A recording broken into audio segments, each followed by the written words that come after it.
신약성경 312페이지 에베소서 3장 보시겠습니다. 신약성경 312페이지 에베소서 3장 3절부터 12절까지 찾으셨으면 제가 읽겠습니다. 곧 계시로 내게 비밀을 알게 하신 것은 내가 이미 대강 기록함과 같으니 이것을 읽으면 그리스도의 비밀을 내가 깨달은 것을 너희가 알 수 있으리라. 이제 그의 거룩한 사도들과 선지자들에게 성령으로 나타내신 것 같이 다른 세대에서는 사람의 아들들에게 알게 하지 아니하셨으니 이는 이방인들이 복음으로 말미암아 그리스도 예수 안에서 함께 후사가 되고 함께 지체가 되고 함께 약속에 참여하는 자가 됨이라. 이 복음을 위하여 그의 능력이 역사하시는 대로 내게 주신 하나님의 은혜의 선물을 따라 내가 일꾼이 되었노라. 모든 성도 중에 지극히 작은 자보다 더 작은 나에게 이 은혜를 주신 것은 측량할 수 없는 그리스도의 풍성을 이방인에게 전하게 하시고 영원부터 만물을 창조하신 하나님 속에 감추었던 비밀의 경륜이 어떠한 것을 드러내게 하려 하심이라. 이는 이제 교회로 말미암아 하늘에서 정사와 권세들에게 하나님의 각종 지혜를 알게 하려 하심이니 곧 영원부터 우리 주 그리스도 예수 안에서 예정하신 뜻대로 하신 것이라. 우리가 그 안에서 그를 믿음으로 말미암아 담대함과 하나님께 당당히 나아감을 얻느니라. 잠깐 기도드리시겠습니다. 하나님 아버지 감사합니다. 죄 속에 헤매던 저희를 구원하시고 그리스도의 밝은 빛 속으로 인도하여 주심에 저희가 하나님을 쫓아가는 영광스러운 대열에 설 수 있습니다. 오늘 이 시간 그리스도께서 행하신 그 역사의 비밀의 깊이와 그분께서 저희에게 부탁하신 교회의 역할의 영광스러움을 상고하고자 합니다. 또한 이 과정에서 하나님께서 하늘에 있는 각종 영들에게 당신의 지혜를 가르쳐 주십사라고 성경에 기록한 이 말씀의 의미가 무엇인지 같이 상고하고자 합니다. 이 시간 성령께서 온전히 저희를 주관하여 주셔서 그 뜻의 의미가 무엇인지 깨닫는 시간으로 인도하여 주시기를 원합니다. 우리를 구원하신 예수 그리스도의 이름으로 감사하며 기도드렸습니다. 아멘. 오늘 같이 상고하고자 하는 이 에베소서 3장의 3절부터 12절까지 내용은 3절에 보면 다시 한번 보시겠습니다. 곧 계시로 내게 비밀을 알게 하신 것을 내가 이미 대강 기록함과 같으니, 그러니까 사도 바울께서 어떠한 비밀, 영어로는 미스테리 이렇게 되어 있습니다. 신비라고 되어 있습니다. 신비. 감추어진 그 신비를 사도 바울께서 하나님의 나타내심을 통해 안 게 있다라는 말씀을 주신 거죠. 그리고 그러시면서 이것을 읽으면 그리스도의 신비, 여기도 마찬가지 비밀이라고 되어 있죠. 여기 신비입니다. 그리스도의 신비를 내가 깨달은 것을 너희가 알 수 있으리라. 그래서 이 3절 4절에는 그리스도께서 어떠한 신비한 역할을 하셨다라는 것을 우리에게 분명하게 언급을 하고 계시고요. 5절 6절은 교회의 비밀이 풀리는 과정을 또한 설명하고 있습니다. 또 5절 다시 읽으면 이제 그의 거룩한 사도들과 선지자들에게 성령으로 나타내신 것 같이 다른 세대에서는 사람의 아들들에게 알게 하지 아니하셨으니. 자, 무슨 말씀이시죠? 사도들, 그리스도로부터 그리스도의 복음의 비밀을 직접 전수받았던 사도들과 또한 누구예요? 이 사실을 미리 하나님의 영의 감동으로 받아 적으셨던 그 선지자. 이 선지자라는 우리말 성경의 표현은 영어 성경으로 얘기하면 대언자라고 제가 한번 설명을 드렸습니다. 대언이라는 말은 하나님을 대신하여 그 말을 기록하는 일을 대언이라고 합니다. 그러니까 예수 그리스도께서 가르쳐 주신 그 그리스도의 복음을 직접 가르침을 받았던 사도들과 그 다음 예수 그리스도께서 어떤 일을 행하러 오시는지에 대한 비밀을 하나님으로부터 받아서 미리 적었던 사도들 외에는 다른 세대의 일반 사람들의 아들들에게는 이 사실이 감춰져 있었던 것이다 라는 겁니다. 그렇죠?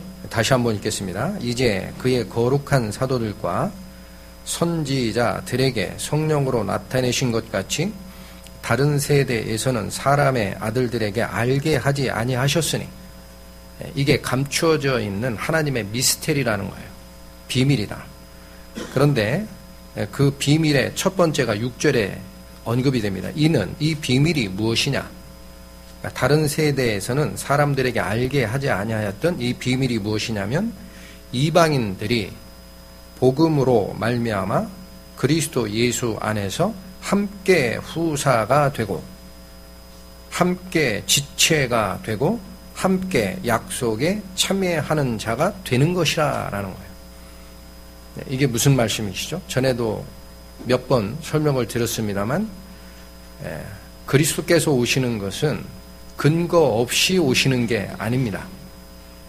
여기 성경 말씀에 있는 대로 선지자들에게 나타내신 것처럼 구약의 예언의 말씀을 따라 그대로 오시는 겁니다. 그래서 그 구약의 예언에 의하면 메시아가 누구에게 오게 돼 있느냐? 이스라엘 민족에게 오게 돼 있습니다. 여러 번 말씀을 드렸죠? 구약에 기록된 것은 분명하게 약속의 자신을 다윗의 시로서 너희에게 보낼 것이다 라는 약속을 분명하게 주신 게 보이고 예수님 당신도 어떻게 하셨습니까? 복음서에 보시면 나는 잃어버린 어디요? 이스라엘의 잃어버린 양들 외에는 보내심을 받지 아니하였노라 라고 말씀하시는 장면이 복음서 전반부에 분명하게 보이고 12사도를 선정하시고 첫 번째 전도 집회가 복음 전도 여행을 보내실 때에도 마찬가지 뭐라고 부탁을 합니까? 너희는 이방인의 길로도 가지 말고 사마리아인의 고을로도 가지 말고 오직 누구에게만 가라? 잃어버린 이스라엘의 양들에게만 가라 라는 부탁의 말씀을 주십니다. 이게 왜 그러냐? 그리스도께서 오시는 것이 아무 근거 없이 뿌리가 없이 오시면은 하나님의 약속이 성취되었는지 그렇지 않은지 알 수가 없어요. 그건 뒤에 후대 사람들이 갖다 붙였을 수도 있는 얘기가 됩니다. 항상 그리스도께서는 하나님이 미리 정하신 약속대로 오시기 때문에 원래 오실 때는 유대인의 메시아로 오시는 겁니다. 그런데 이게 비밀이었다라는 거예요. 그래서 그리스도 이후에 밝혀지는 비밀이지 그 이전에는 사람들은 메시아가 누구의 구세주로 온다라고 알고 있었던 겁니까? 약속의 민족 이스라엘의 구세주로 온다라고만 알고 있었던 거예요. 그러니까 이방인은 뭡니까? 약속에 관하여는 어떻게 돼 있어요? 외인이었던 거죠. 네, 그래서 이 사실이 바로 앞에 있는 2장의 12절 잠깐 제가 읽어드릴게요. 그때에 너희는 그리스도 밖에 있었고 이스라엘 나라 밖의 사람이라 약속의 언약들에 대하여는 외인이요 세상의 소망이었고 하나님도 없는 자이었다라는 겁니다. 언제 그러하였다?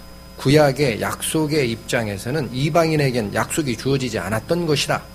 그러니 그리스도가 오시기 전 세대의 사람들은 이방인이 하나님의 자손이 된다라는 사실은 감춰져 있는 비밀이었다라는 겁니다.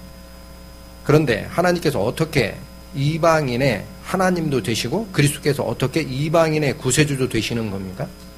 원리가? 이스라엘의 구세주로 보냈던 그 예수 그리스도를 이스라엘 민족이 영적 눈이 멀어버린 상태에서 알아보질 못해요. 그래서 어떻게 합니까? 받아들이지를 않고 십자가에 오히려 어떻게 돼요? 신성모독했다라고 잡아 죽이는 일이 일어나죠. 그러시면서 그 복음이 어디로 돌아가는 겁니까? 이방인에게 은혜로 돌아가는 것이 생성이 되는 겁니다. 그래서 그리스도께서 십자가에 돌아가시고 부활하신 이후에 마태복음 맨 마지막에 가보시면 아까 얘기했던 12사도들에게 전도 여행을 보낼 때 했던 말과는 정반대의 말씀을 하십니다. 뭐라고 하느냐? 이제 너희는 모든 민족으로 제사를 삼아 세상에 나가서 전파하라. 이게 규정이, 명령이 바뀌어요. 왜 바뀌었습니까? 그리스도께서 유대인의 메시아로 오신 예수님을 잡아 죽였기 때문에 자기가 거부한 것이 됩니다. 그래서 복음서에 보면 뭐라고 되어 있습니다. 뭐라고 되어 있나요? 이 나라에 대한 그 상속권이 원래 주어졌던 자손들에게는 주어지지 않고 다른 자에게 넘어갈 것이다 라는 말씀이 있어요. 그것이 비밀이었다. 그래서 그리스도 이후에 그 비밀이 드러난 거죠. 이 말씀이 첫 번째 비밀이다 라는 얘기입니다. 그래서 이 과정은 조금 더 살펴보겠습니다. 잠깐만요. 그 9절도 마찬가지죠. 9절도 이게 언제부터 감춰져 있었던 것이냐. 9절에 보시면 영원부터 만물을 창조하신 하나님 속에 감취었던 비밀의 경륜이라라는 거예요. 한자로 경륜이라라고 표현이 되어 있는데 이건 신의 섭리다라는 뜻입니다. 하나님이 세상을 다스리는 원리다라는 거예요. 그게 왜 원리가 돼야 됩니까? 분명히 근거, 하나님이 말씀을 주셨던 구약 성경의 근거를 통해서 그리스도가 오시는 게 맞지만 가만히 생각해 보세요. 이방인이었던 우리 입장에서는 이스라엘만이 선택된 민족이고 그들만이 구원을 받는다면 세상을 창조하신 하나님의 입장에서는 이방인들에게는 구원의 기회가 없는 거죠. 그럼 그게 공의로운 하나님의 세상 다스리는 원리, 섭리와 맞아요? 틀려요? 틀리는 겁니다. 그래서 이게 감춰진 거예요. 그때까지. 그러시면서 하나님이 어떤 때를 보시고 그리스도를 세상에 보내십니까? 때가 참에 하나님이 아들을 보내사 어디서 나게 하시고 여자에게 나게 하시고 이게 하나님이 세상을 다스려가는 섭리라는 거예요. 그게 경륜입니다. 그건 인간이든 천사든 아무도 건드릴 수 없는 하나님만의 통치 권한입니다. 성경에 뭐라고 되어 있어요? 때와 시기에 관하여는 너희의 알 바 아니요 하나님이 자기 권한 아래 두셨나니 이런 말씀이 있죠. 그게 세상을 다스리는 하나님의 권한이었고 그 공의로운 섭리의 입장에서는 이방인도 나중에 구원을 받게 된다라는 것은 감춰져 있었던 것이다. 그 말씀을 주신 겁니다. 그리고 로마서 16장 잠깐 찾아보시겠습니다. 로마서 16장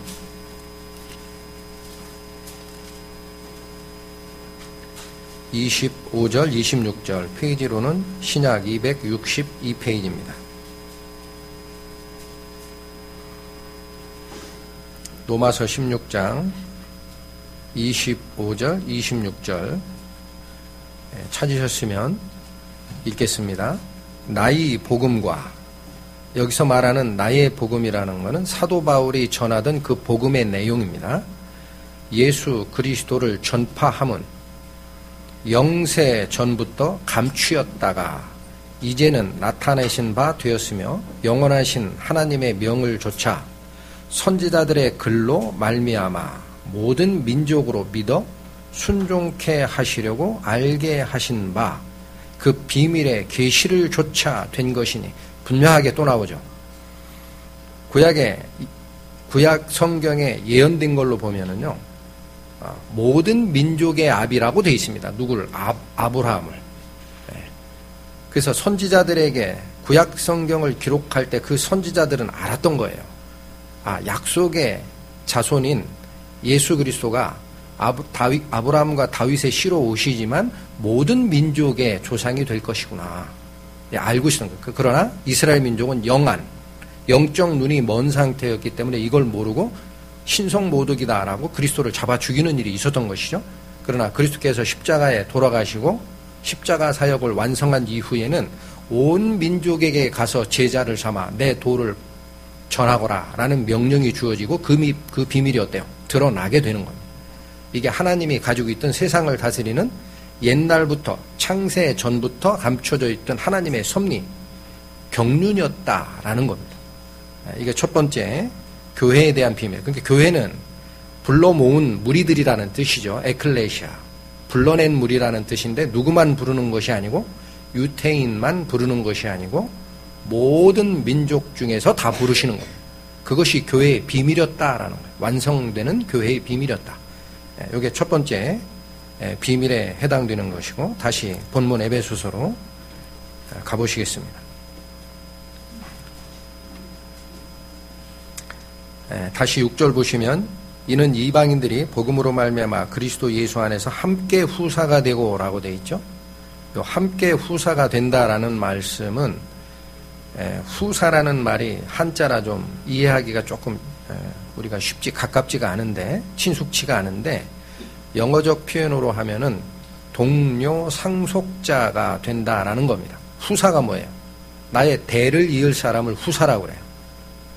그래서 성경적으로 후사라는 말이 나오면 상속자입니다.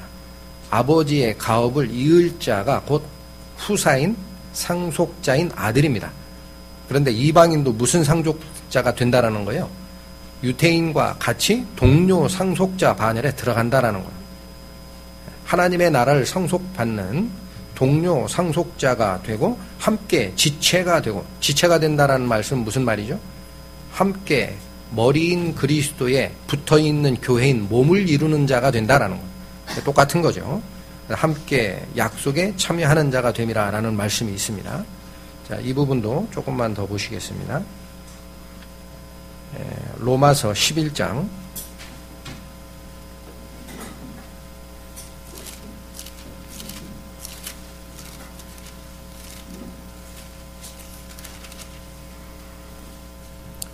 25절 신약성경 254페이지입니다. 245페이지, 255페이지. 로마서 11장 25절, 26절. 찾으셨으면 제가 읽겠습니다. 형제들아, 너희가 스스로 지혜 있다 함을 면키 위하여 이 비밀을 너희가 모르기를 내가 원치 아니하노니, 이 비밀은 여기 또 나오죠. 이방인의 충만한 수가 들어오기까지 이스라엘의 더러는 완악하게 된 것이라. 이방인의 충만한 수가 찰 때까지 이스라엘은 완악한 상태가 유지가 되는 겁니다. 그러시면서 26절 그리하여 온 이스라엘이 구원을 얻으리라. 기록된 바 구원자가 시온에서 오사 야곱에게서 경건치 않은 것들을 돌이키시겠고, 이런 말씀을 주시죠. 그래서 이게 무슨 말이냐면 유태인의 구세주로 왔던 그리스도를 유태인 자신들이 거역하면서 완악하게 된 겁니다. 그때 은혜가 어디로 돌아가게 되어 있죠? 이방인에게 돌아가게 되어 있는 교회의 시대가 열릴 것이다 라는 말씀이 동일하게 주어져 있는 상태가 보입니다. 자, 그리고 다시 본문으로 돌아오시면 에베소서, 여긴 견출지를 표시해 놓고 찾으실 때 돌아가시기 바랍니다. 7절 이 복음을 위하여 그의 능력이 역사하시는 대로 내게 주신 하나님의 은혜의 선물을 따라 내가 일꾼이 되었노라. 사도 바울이 그리스도의 복음을 전하는 일꾼이 되었다라는 말씀이시고, 8절 모든 성도 중에 지극히 작은 자보다 더 작은 나에게 이 은혜를 주신 것은 측량할 수 없는 그리스도의 풍성을 이방인에게 전하게 하시고, 이것은 역할이 좀 나눠져 있는 거예요. 나중에 사도행전 쪽에 가보시면 유대인의 사도로는 시몬 베드로를 선택하셨지만 이방인의 사도로는 사도 바울을 선택하셨다라는 말씀을 주셨습니다. 그래서 사도 바울이 이방인에게 그리스도의 풍성을 전하는 사도로서 택함을 받으셨다라는 말씀을 주신 거죠. 그리고 9절은 아까 읽었던 말씀대로 영원부터 만물을 창조하신 하나님 속에 감추었던 비밀의 경륜, 이게 섭리라 그랬어요. 비밀의 섭리가 어떠한 것을 드러내게 하려 하심이라. 이해하는데 어려운 말씀은 없습니다. 근데 10절이 오늘 한번 더 깊게 상고하고자 하는 말씀이 되겠습니다. 10절 다시 한번 읽어보세요. 이는, 이런 비밀의 경륜이 뭐냐면, 이는 이제 교회로 말미암아 하늘에서 정사와 권세들에게 하나님의 각종 지혜를 알게 하려 하심이니, 이런 말씀이 나오죠. 근데 여기 우리말 성경, 이는 이제 교회로 말미암아 하늘에서 정사와 권세들에게 하나님의 각종 지혜를 알게 하려 하셨다라는 것이 하나님이 감추어 놓은 비밀이다라는 거예요. 또 하나의 비밀이었다. 근데 의미 요소가, 이 성경 말씀을 번역하는 이 말 중에 의미 요소가 약간 잘 안 통하죠. 그래서 우리 자료 화면을 잠깐 보시겠습니다.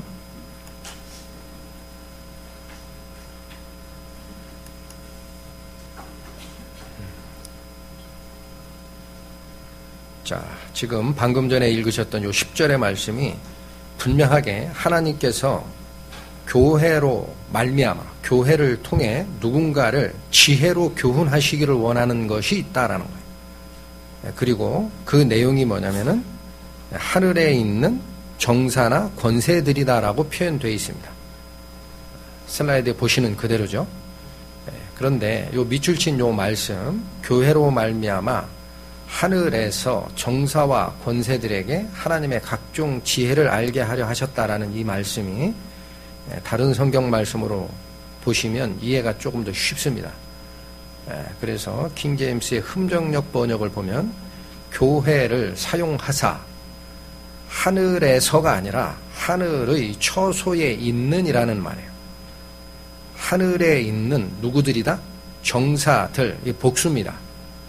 정사들과 권능들에게 하나님의 갖가지 지혜를 알려주고자 했다라는 말씀입니다. 자, 하늘에서가 아니라 하늘의 처소에 있는 이라는 말이 나오고, 대상자가 정사와 권세라는 것이 무형, 그러니까 보이지 않는 어떤 형용적 명사가 아닌 거예요. 복수로 나옵니다. 정사들이라는 복수와 영어로는 principalities라고 되어 있어요. 이렇게 복수로 되어 있고, 권능들이라고 되어 있는데 powers라고 되어 있죠. 이렇게 되어 있는데 이게 뭐냐, 이게. 이들에게, 하늘의 처소에 있는 이러한 존재들에게 하나님의 지혜를 어떻게 알리겠다라는 말이냐. 그래서 지금 자료화면 계속 보시죠. 요 정사들이라는 표현의 영어 성경에 있는 principalities 또는 권능들이라는 단어의 영어 표현인 powers라는 단어를 영어 사전에 찾아보시면 천사의 이름입니다.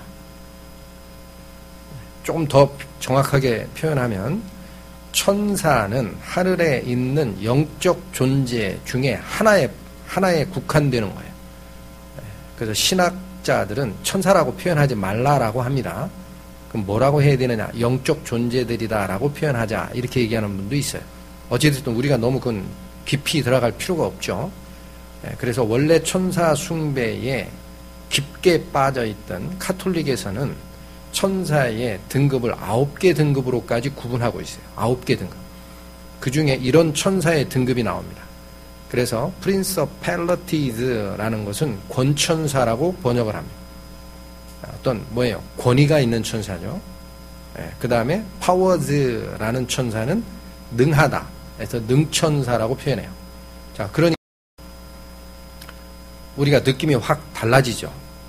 교회를 통해 하늘에 있는 이 천사들 무리에게 하나님의 지혜를 교훈하고자 했다라는 것이 교회의 또 하나의 비밀이다라는 겁니다. 그래서 이런 천사들이 왜 하나님의 지혜로 다시 교훈을 받아야 되는지가 우리가 이미 알고는 있으나 한번 확인할 필요가 있어요. 여러분, 처음에 사탄이라는 그 영적 존재가 원래 지위는 누구였습니까? 가장 높은 천사의 직책 중 하나였던 그룹 천사였습니다. 기름 부음을 받은 그룹이다라고 표현하고 있을 정도였어요.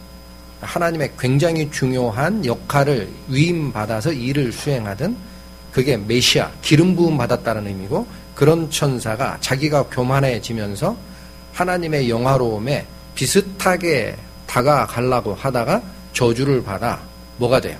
타락한 천사, 사탄이 되는 거죠. 그런데 그 그룹 천사 혼자만 반역한 것이 아닙니다. 성경에 가보시면 계시록 보시겠습니다. 요한계시록 12장 신약성경 411페이지입니다. 요한계시록 12장 일단 3절 4절 보시겠습니다. 하늘에 또 다른 이적이 보이니, 여기 이적이라는 것은 이상한 일이라는 거예요. 기적이에요, 기적.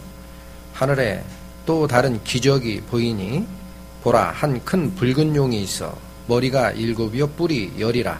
그 여러 머리에 7 면류관이 있는데 그 꼬리가 하늘 별 3분의 1을 끌어다가 땅에 던지니라. 용이 해산하는 여자 앞에서 그가 해산하면 그 아이를 삼키고자 하더니, 이런 표현 나오죠. 하늘에 있는 붉은 용이 하늘 별 3분의 1을 끌어다가 땅에 던지는 일이 기록되어 있죠. 이게 무슨 말입니까? 그러면 하늘에 있는 별의 3분의 1이 말 그대로 물리적으로 지구에 떨어지면 어떻게 될까요? 그게 물리적으로 그런 말이라면 지구는 이미 없어져요. 행성 충돌 하나만 일어나도 지구는 풍비박산이 날 겁니다. 그 말이 아닙니다. 하늘에 있는 별이라는 이 말씀이 시간 관계상 제가 찾지는 않겠습니다. 욥기 38장 7절이나 다니엘서 8장 10절에 가보시면 어떤 거냐, 하늘에 있는 영적 존재들을 지칭하는 말로 쓰입니다. 그래서 욥기 38장 7절에 가보시면 하나님이 천지를 창조하실 때 뭐라고 되어 있어요? 하늘의 별들이 같이 기뻐하였다라고 표현하고 있어요. 그게 하늘에 있는 천사들의 무리입니다. 그러니까 그렇게 요 4절을 이해를 하면은 하늘에 있는 붉은 용이 내어 쫓길 때에 하늘에 있는 영적 존재의 대략 3분의 1을 어떻게 해요? 같이 끌고 내려오는 거예요. 그러니까 그 영적 존재들이 붉은 용에게 동조하는 겁니다. 동조하는 거. 그래서 그 내용이 그 밑에 있는 7절에서 9절의 말씀에 또 한 번 드러납니다. 한번 보시겠습니다. 7절. 하늘에 전쟁이 있으니 미가엘과 그의 사자들이 용으로 더불어 싸울세. 용과 그의 사자들도 싸우나 이기지 못하여 다시 하늘에서 저희의 있을 곳을 얻지 못한지라. 자, 하늘에 있었던 전쟁이 묘사가 되어 있죠. 그러시면서 9절, 큰 용이 내어 쫓기니 뭐라고 되어 있습니까? 옛 뱀, 곧 마귀라고도 하고 사단이라고도 하는 온 천하를 꿰는 자라 땅에 내어 쫓기니 그의 사자들도 저와 함께 내어 쫓기니라. 이런 말씀이 있죠. 여기 마찬가지입니다. 우리말 성경에 그의 사자들도 같이 쫓겨 내려왔다라고 되어 있는데, 이 사자라는 것은 불일사자, 한자로 불일사자를 써요. 그래서 부리는 자들이라는 뜻이고, 여러분 나중에 영어 사전에 가서 엔젤이라는, 우리가 알고 있는 천사라는 단어의 엔젤을 찾아보시면은 그게 부리는 자예요. 그래서 영어 성경은 요 사자들이라는 말이 천사들이라고 되어 있습니다. 그의 사자들이라는 말을 원어 성경에 가보시면 his angels 이렇게 표현되어 있어요. 그러니까 무슨 말입니까? 사탄이 하늘에서 하나님의 천사들과 전쟁을 하고 땅으로 내어 쫓길 때에 누구들도 같이 내어 쫓기는 거예요. 사탄을 따랐던 그들의 천사들도, 수많은 천사들도 같이 내려오게 되어 있는. 그러니까 이 말씀의 의미가 무슨 말입니까? 자료화면 잠깐 보시죠. 자료화면 보시면 분명히 교회로 말미암아 하늘에 있는 정사들이라는 존재들과 권능들이라는 존재들에게 하나님이 지혜로 뭔가를 교육하기를 원하셨다라는 뜻이죠. 그런데 그 정사들이나 권세들이 영어 단어에 가보면은 천사의 직분 중에 일부분이다라고 되어 있습니다. 그러니까 무슨 말이에요? 우리가 이해할 수 있는 것이, 사탄이 하나님께 대항하다가 타락한 천사가 되고 땅으로 내어 쫓길 때 그들의 천사들도 같이 내어 쫓기게 돼 있는 건데 얼마나 많으냐. 하늘의 영들의 별들의 3분의 1 가까이가 같이 내려갑니다. 그러니까 여러분 가만히 생각하세요. 이건 하늘의 법칙이라 성경에 깊이 있게 설명은 안 해주십니다. 사람을 만들기 이전에 천사가 먼저 있었죠. 그런데 그들 중에 일부가 하나님의 거룩함을 이해를 못하고 자기를 높이다가 타락한 천사가 되고 동조하는 무리들이 거의 3분의 1 가까이가 동조했던 겁니다. 그러니까 하나님께서 이 우주 질서의 파괴를 그냥 눈으로 보고 있으실 수가 없죠. 그래서 그게 잘못됐다라는 거예요. 천사들 너희들이 범죄한 것이, 특히 사탄이 범죄한 것도 잘못됐고 거기에 동조한 모든 범죄 행위들이 잘못됐다라는 거예요. 그걸 교훈하시기 위해서 사실은 하나님의 교회가 예비가 되는 거예요. 이 교회가 뭐냐? 누구로 모아진 무리가 교회입니까?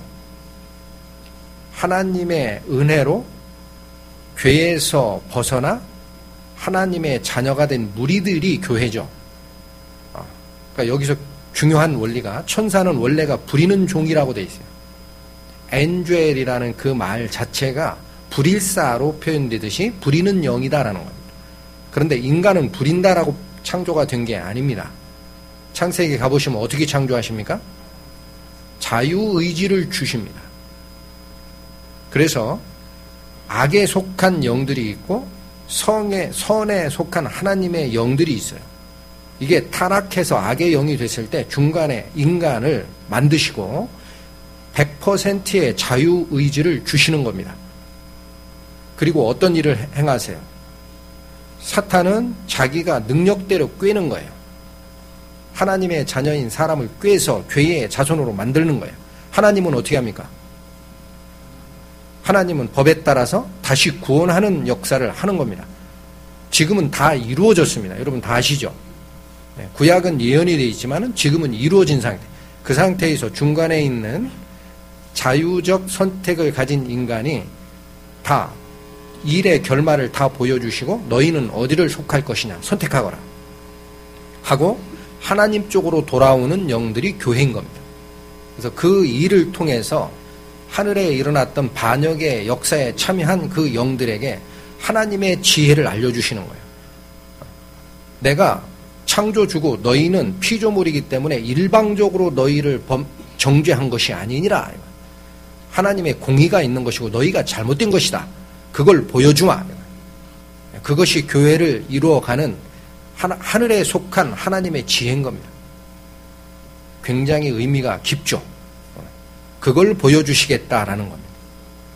자, 그래서 하나 더 살펴보실 것이, 우리가 전에 율법에 관한 얘기는 제가 여러 차례 설명을 드렸었는데, 율법은 원칙적으로 하나님이 가지고 있는 자기의 기준입니다. 여기에 합치되면 의로운 것이고 여기서 합치가 되지 않으면 불의한 것이다 라는 하나님의 기준인데, 그 율법을 주시는 과정에서는, 율법을 부여하는 과정에서는 천사가 개입을 합니다. 한번 보시겠습니다. 지금 슬라이드에 거기 나오시는데, 갈라디아서 3장 19절이죠. 신약성경 305페이지입니다. 그냥 슬라이드 화면을 보셔도 됩니다. 거기 보시면 뭐라고 되어 있습니까? 그런즉 율법은 무엇이냐? 범법함을 인하여 더한 것이라. 천사들로 말미암아 중보의 손을 빌어 베푸신 것인데 약속의 자손이 오실 때까지 있을 것이라. 요 말씀이 주어졌죠. 역시 우리말 성경이라 어려워요. 그래서 지금 위에 쪽에 밑줄친 범법함을 인하여 더한 것이라, 이 말이 무슨 말인가 봤더니 영어적 표현은 밑에와 같이 되어 있습니다. It was added because of transgressions. 무슨 뜻이에요? transgressions라는 것이 범법함입니다. 법을 어기는 것들로 인하여, because of라는 것은 여러분 웬만큼 다 아시죠? 그게 원인이에요, 원인. 율법이 왜 added, 왜 가산된 거냐? 원래는 없었던 거예요. 그러면 add 하다라는 게 뭐예요? 어디에다 더해진 거죠. 원래 하늘의 법에서는 하나님 자신이 법이시고 의로우신 분이시기 때문에 특별히 율법이 필요 없었습니다. 그런데 범법함이 일어나면서 뭐예요? 율법이 필요해진 거예요. 그 범법함의 원조가 누굽니까? 범법함을 이유로 인해서 추가된 것이 율법이다. 범법함의 원조가 여러분 잠깐 한번 보실까요?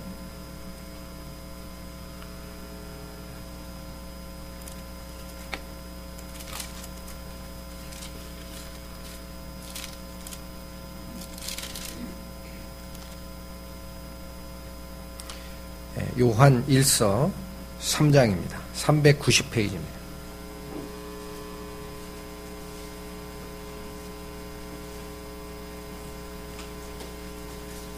요한 1서 3장 8절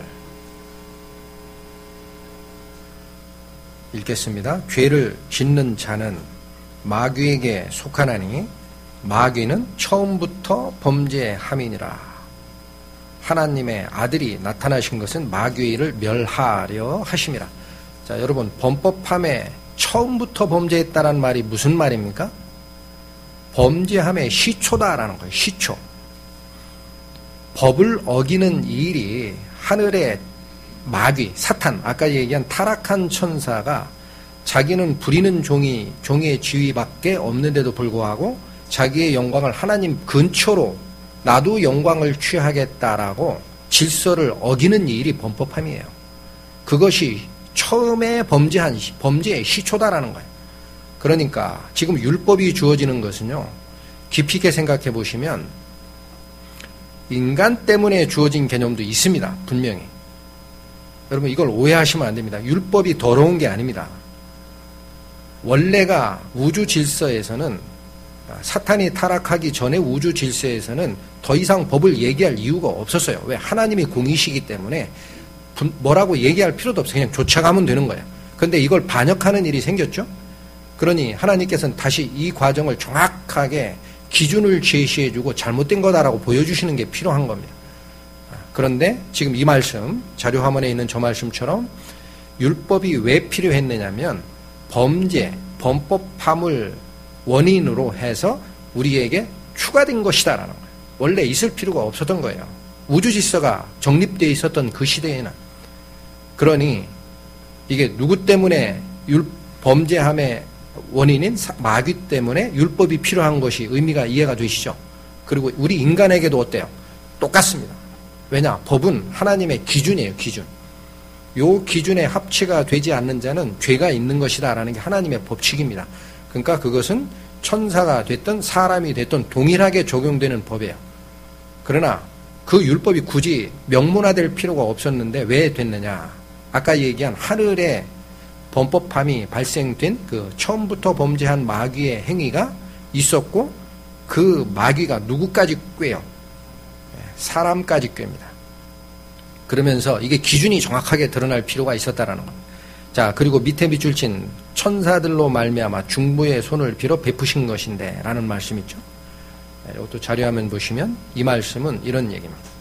한 중재자의 손을 빌어 천사들에 의해서 제정된 겁니다. 영어 성경에 분명히 나오죠. 밑에 있는 It was ordained by angels in the hand of a meditator라고 되어 있어요. 뭐예요? 하나의 메디테이터, 중보자의 손에 의해서 우리에게 주어지는데 그 법이 누구에 의해서 만들어진 거냐면 천사들에 의해서 제정된 겁니다. 의미가 명확해지죠. 그 뭐예요? 천사가 요구한 겁니다. 굉장히 깊은 뜻이 있어요. 천사가 자, 하나님의 당신의 법을 내가 조금 영광을 취한다고 해서 나를 정죄를 하셨습니까? 그럼 내가 죄인지 잘 모르겠는데 그러면 하나님이 지었다라는 당신의 새로운 아들들, 인간들도 우리와 똑같이 하나도 죄가 없어야 되지 않습니까? 기준을 제시하십시오. 지키지 못하는 자는 천국에 못 갑니다. 이게 천사들이 요구한 겁니다. 아시겠죠? 천사들에 의해서 제정된 거예요. 요 중보자는 누굽니까? 이건 모세입니다. 자, 그래서 요 사도행전 7장 38절 요 말씀은 시간 관계상 자료 화면에 있는 대로 읽겠습니다. 신의 산에서 말하던 그 천사와, 자, 요 말씀도 나오죠. 하나님이 신의 산에 임하시고 그 영광이 산 전체를 휘감았어요. 40일 동안. 그러나 그 안에 누가 같이 있었던 겁니까? 천사가 오는 거예요. 왜? 천사가 주장하는 거예요. 하나님의 자녀들에게도 법을 주십시오. 어기면 죽어야 됩니다. 이건 우주 전체의 법칙 아닙니까? 당신의 아들이라고 살리고 나는 반역했다고 정죄하는 것은 공의의 하나님이 아니지 않습니까? 이거예요. 그래서 그 신의 산에서 말하던 천사와 및 우리 조상들과 함께 광야 교회에 있었고 또 생명의 도를 받아 우리에게 주던 자가 이 사람이라고 되어 있는데 요 이 사람이란 말 사도행전 7장에 그 30몇 절 바로 위에 가보면 모세를 지칭합니다. 그러니까 우리가 하나 알 수 있는 게 있어요. 율법은 내가 정죄를 받게 되면은 이들도 정죄를 받아야 된다라고 주장하던 하늘의 영적 존재들이 주장했던 겁니다. 당신의 아들들도 똑같이 죄가 없어야 하나님의 자녀가 된다라는 거예요. 그러니까 천사가 주장하면서 하나님은 그걸 마다할 이유가 없습니다. 왜 마다할 이유가 없어요? 하나님은 공의의 하나님이기 때문에 1.1획이라도 법에 어긋나는 판단을 하시지 않는 거예요. 그래, 맞다. 준다. 법을 준다. 1.1획이라도 그 법에 어긋나는 상태에선 내가 나의 원래 자손이었던 인간들을 천국으로 이끌질 않을 것이다. 그 지혜를 보여주시는 거예요. 끝까지. 자, 요 말씀, 그러니까 지금 잘 생각하십시오. 율법이 처음에 개입되는 것은 범법함이 있었기 때문에 시작된 것이고 그 율법을 제정하는 저 근원이 되는 건 물론 하나님이 반포를 하십니다. 그러나 그걸 주장했던 자들은 누구였다라는 거예요. 처음부터 범죄해서 정죄함을 받았던 천사들이 주장하는 거예요. 사람들도 똑같이 적용을 하라 이거예요. 이게 굉장히 의미가 있는 것이고 그 다음에 누가복음 16장 잠깐 가보시겠습니다.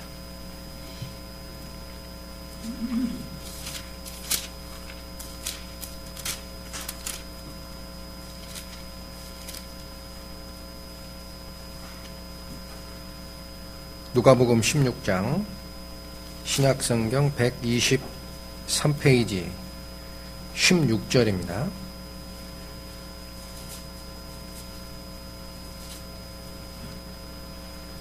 찾으셨으면 읽겠습니다. 율법과 선지자는 요한의 때까지요. 그 후부터는 하나님 나라의 복음이 전파되어 사람마다 그리로 침입하느니라.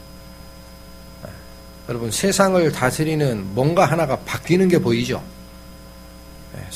요한과 선지자는 잠깐만요. 율법은 어느 때까지라고요? 율법과 선지자, 이 말이 무슨 말입니까? 구약에 기록한 그 법칙들이에요. 그런 것들은 어디까지다? 요한의 때까지. 이게 세례 요한입니다. 그리스도를 증거했던 세례 요한 때까지고 그 후부터는 율법으로 하나님 나라에 가는 게 아니란 얘기예요. 뭐가 나타납니까? 하나님 나라의 복음이 전파돼서 사람마다 그리로 침입하느니라 라고 되어 있습니다. 여기 우리말 성경에는 침입한다라고 되어 있는데 이 말씀도 영어 성경에 가보면은요, 밀고 들어가느니라 라고 되어 있어요. 밀고 들어간다. press into 라고 되어 있어요. 밀고 들어가라. 무슨 말입니까? 표현이 굉장히 재밌어요. 여러분, 어디서 선물을 준비했다 그래요. 그런 상황 아시죠? 예를 들어 백화점에서 야, 고객 여러분, 여러분들이 저희 물건을 사준 거에 감사한 뜻으로 연말 바겐 세일을 준비했습니다. 선물 준비했습니다. 언제부터 시작합니다. 하고 공고를 딱 내요. 그럼 와 있죠. 미국에 사신 분들 아까 블랙 프라이데이인가? 그 대바겐 세일 있죠. 저도 미국에 연구원 갔을 때 잠깐 봤는데 발표 죽을까봐 못 갔습니다. 진짜예요. 돈 없는 이런 흑인들이 있죠. 12시간 전부터 줄 서서 기다려요. 반값 이하로 확 떨어지거든요. 그거 준비했다. 그럼 막 줄 서서 기다리다가 매장 오픈 시간 딱 되면 어떻게 해요? 밀고 들어가는 겁니다. 내가 원하는 선물 받으러. 이 표현입니다. 그러니까 천국은 선지자와 율법과 선지자는 요한 때까지다라는 말이 뭐냐? 율법의 요구사항을 다 만족시켜서 하늘에 들어가는 그 뭐예요? 원칙.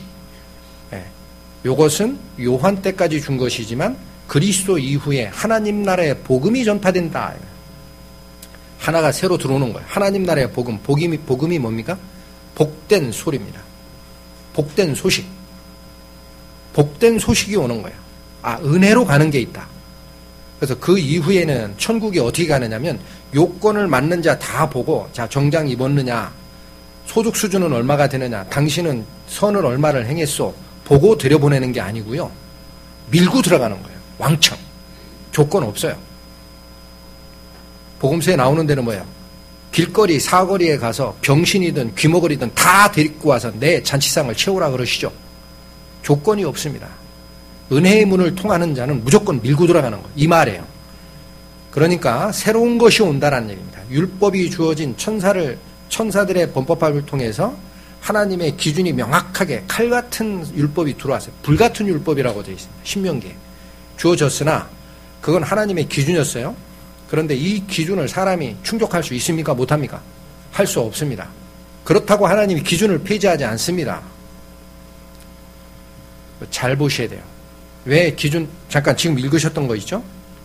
16절, 율법과 선지자는 요한의 때까지요. 그 후부터는 하나님 나라의 복음이 전파되어 사람마다 그리로 침입하느니라. 이 말씀 다 아셨죠? 17절 명확하게 읽으십시오. 그러나 율법의 한 획이 떨어짐보다 천지의 없어짐이 쉬우리라.